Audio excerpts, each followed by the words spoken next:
Okay, so I'm recording um, my response to my self assessment. Um, yeah, it's been kind of a crazy class, crazy semester for me personally. So I figured I'd do this through video. It just feels a little bit easier and less structured, and I'm trying to be a little less structured, which I struggle with. But so the first question was, what have you learned in this course? About, for instance, definitions of urban as well as student, family, and community assets and funds of knowledge, and how can these be leveraged in and beyond your future classroom. And I think I went into this with kind of a narrow idea of what an urban classroom was. I definitely assumed it was a classroom that, had really significant obstacles set in place by different um, like systemic power structures um, that would inhibit my ability to teach in those environments. But I'm also kind of like, I'm kind of full of myself, and that part of me is also like, man, I bet I could do it. I bet I could really figure it out.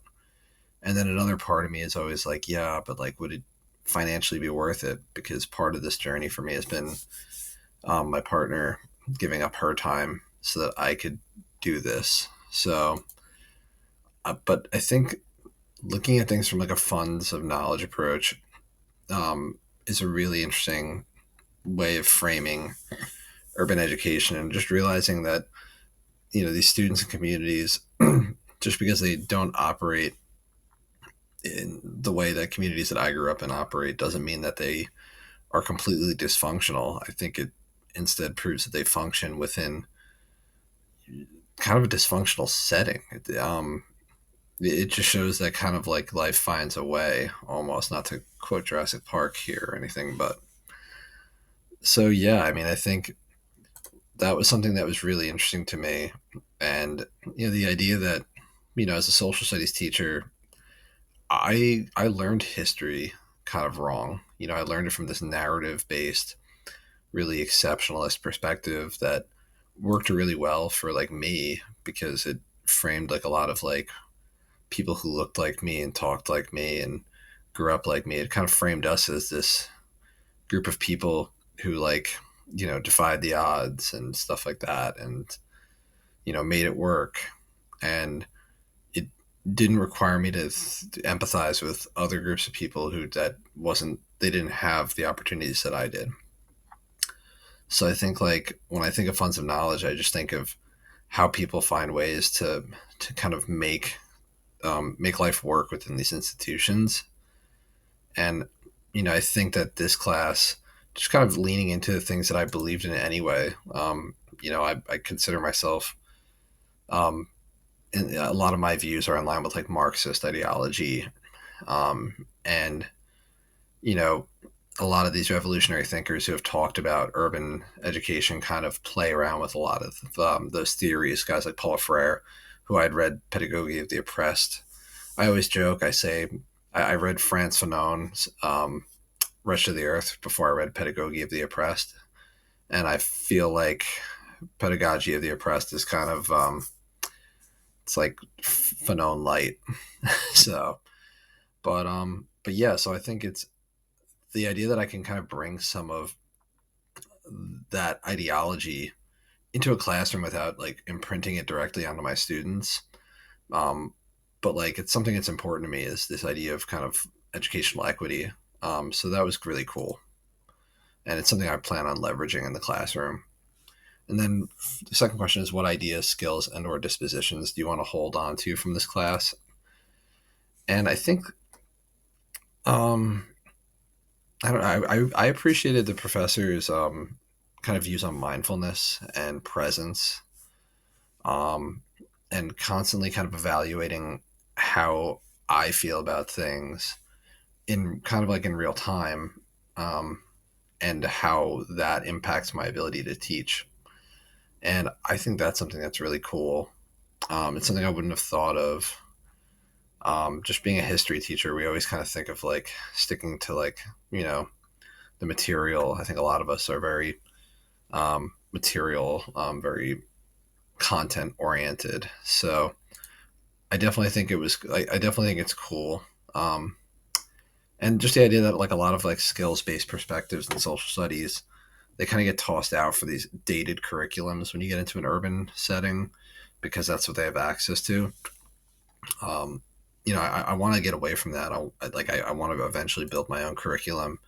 I know it won't happen like the day I start teaching, but I'd like to build a curriculum where we can really challenge um, power structures. We can talk about civics, not just in voting or writing letters to your politicians, but like civics in the streets.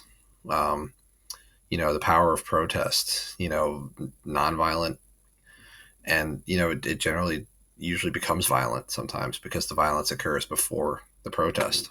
So I think like some of that like is really cool, and just some of my classmates, they're like positivity. They're younger than me, so I'm a little more jaded, I think, than some of them uh, who are, I feel, a little more bright-eyed and bushy-tailed. So I kind of want to take some of that. The third question is, how do you plan to carry forth your learnings from this class into your career and life as a classroom teacher? And yeah, basically, I want to keep leaning into um, my blind spots. I was fortunate. I grew up. Times were hard sometimes for me, but I was always had good educational access. And I think something that the professor said to me that was really important, that I found really important, is that students don't like not want to learn. Often, what impacts their learning is their relationship with schools and their relationship just with structures of power. Because so often kids in urban settings have been victimized by those structures, and their communities have been, their families have been. And school being a government entity, it ties into other government entities that have hurt them. And like, I think that that's something that like I kind of want to carry into my learnings, because I think to not address it just creates cognitive dissonance, which just invalidates is invalidating to people. So I really want to play around with that in my classroom. Looking at maybe some of the American ideals that we haven't lived up to. Looking at just